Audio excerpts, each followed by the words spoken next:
Bienvenue dans SUAP le podcast qui vous amène à la découverte du secours et soins d'urgence aux personnes. Je vous souhaite une très bonne écoute. Bienvenue dans cette analyse pensée spécialement pour vous, futurs sapeurs-pompiers. Bonjour. Aujourd'hui, on s'attaque à des systèmes du corps humain qu'on oublie parfois un peu.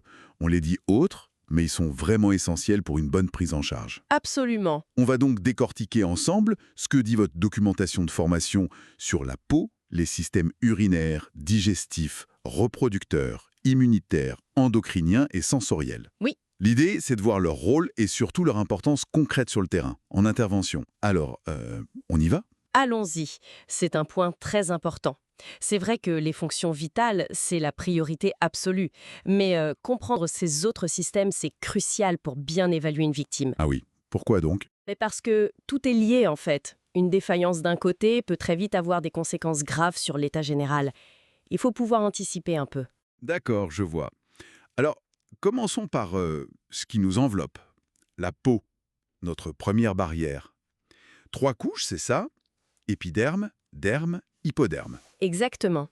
Elle nous protège contre tout ce qui vient de l'extérieur, les microbes, les chocs, même les UV. Et aussi, très important, contre la déshydratation. Et pour la température du corps, elle est capitale, non ? Je pense aux brûlures, aux coups de chaleur. Tout à fait. C'est la régulation thermique. Les vaisseaux sanguins dans le derme, ils réagissent. Ils se dilatent, la vasodilatation, pour évacuer la chaleur. Comme quand on rougit en plein effort. C'est ça. Ou alors, ils se contractent, la vasoconstriction, pour garder la chaleur quand il fait froid. Et il y a aussi la sueur, bien sûr, qui aide à refroidir. Et c'est aussi un centre d'information avec le toucher, la douleur. Oui, un immense capteur grâce aux terminaisons nerveuses. Donc une brûlure étendue, par exemple, ça perturbe tout ça, la protection, la température, l'hydratation, et ça ouvre la porte aux infections. Logique. Bon, une fois qu'on est protégé de l'extérieur, comment le corps gère ses propres affaires, ses déchets par exemple ? Alors là, c'est le rôle du système urinaire, principalement les reins. Ils font le tri dans le sang, ils éliminent les déchets comme l'urée, et ça sort sous forme d'urine. Via les urétères, la vessie, l'urètre. Voilà. Mais les reins font plus que ça. Ils sont essentiels pour maintenir l'équilibre de l'eau dans le corps et des sels minéraux, les électrolytes. Et point très important pour nous sur le terrain. Oui. Ils jouent un rôle dans la régulation de la pression artérielle, grâce à une hormone, la rénine. Et ils stimulent aussi la production de globules rouges avec l'EPO, l'érythropoïétine. Ah oui, d'accord. Donc un problème au rein, suite à un choc, une intoxication, ça peut jouer sur la tension et l'oxygénation du coup. Exactement. Tout est lié, comme on disait. D'accord. Alors, après les déchets, l'énergie. Le système digestif, là, c'est une sacrée usine, non ? De la bouche à l'anus. Oui, une longue chaîne de transformation. Bouche, œsophage, estomac, intestin grêle, côlon, rectum, anus. Et des organes annexes super importants, comme le foie et le pancréas. Et tout ça pour quoi faire, au final ? Pour découper les aliments en tout petits morceaux, en extraire l'énergie et les nutriments dont le corps a besoin. Et en intervention, qu'est-ce qui doit nous alerter particulièrement venant de ce système ? Surtout 2 choses, liées aux organes annexes. Le foie, d'abord, c'est la station d'épuration interne, il détoxifie. Très important en cas d'intoxication par médicaments, alcool, drogue. D'accord. Et le deuxième ? Le pancréas. Lui, il gère le sucre dans le sang, la glycémie. Il produit 2 hormones clés, l'insuline, qui fait baisser le taux de sucre, et le glucagon, qui le fait monter. Essentiel pour comprendre les malaises diabétiques, l'hypoglycémie, tout ça. Voilà, c'est ça. Très clair. On peut dire un mot rapide des systèmes reproducteurs ? Ah oui, rapidement. Leur fonction principale, c'est la reproduction, évidemment. Pour nous, l'important, c'est surtout de savoir où ils se situent, dans la cavité pelvienne. Pour localiser une douleur ou évaluer un traumatisme dans cette zone, c'est ça ? Une zone qui peut saigner pas mal, d'ailleurs. Exactement. C'est surtout une question de repérage anatomique. Bien noté. Passons à notre armée intérieure, le système immunitaire. Celui qui nous défend. Il y a plusieurs lignes de défense, je crois. Oui, on peut simplifier en disant 2 grands types de défense. D'abord, la défense non spécifique, c'est un peu la première ligne. La peau en fait partie. Oui, comme barrière physique. Mais il y a aussi des globules blancs qui mangent un peu tout ce qui est étranger, c'est la phagocytose.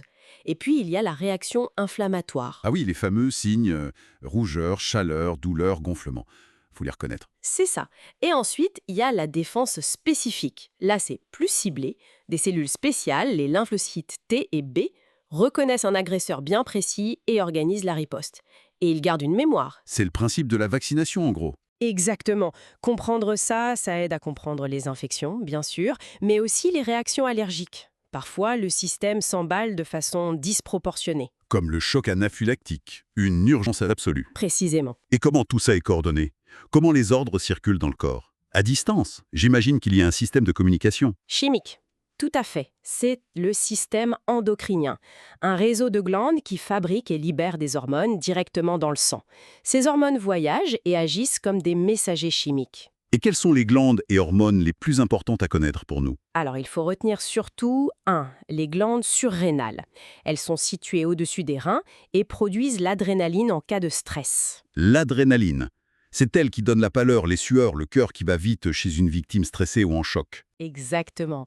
Les surrénales produisent aussi le cortisol, un anti-inflammatoire naturel, mais qui influence aussi la glycémie. Oui.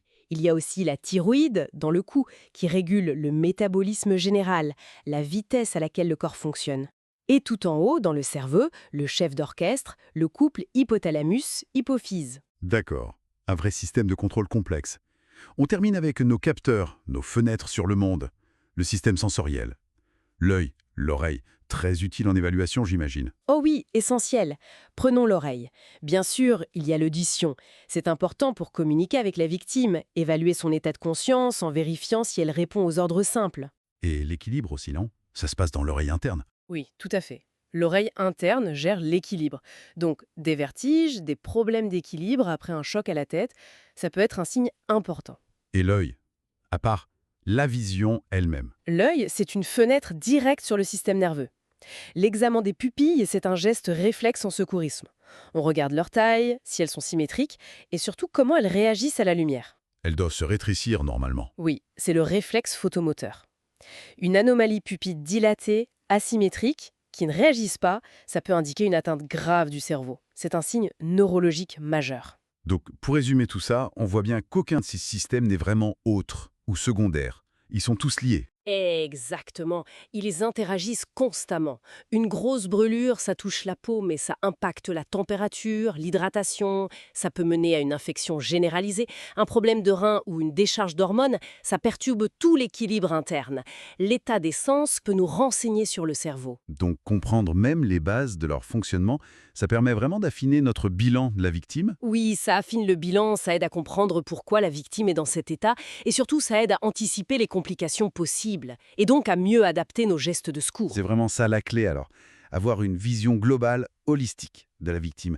Ne pas juste voir le symptôme évident. C'est tout à fait ça. La question à garder en tête sur le terrain, ça pourrait être comment l'état de ces systèmes, même s'ils ne sont pas la cause initiale de l'appel, influence les fonctions vitales de ma victime et guide mes actions. C'est une excellente question à se poser.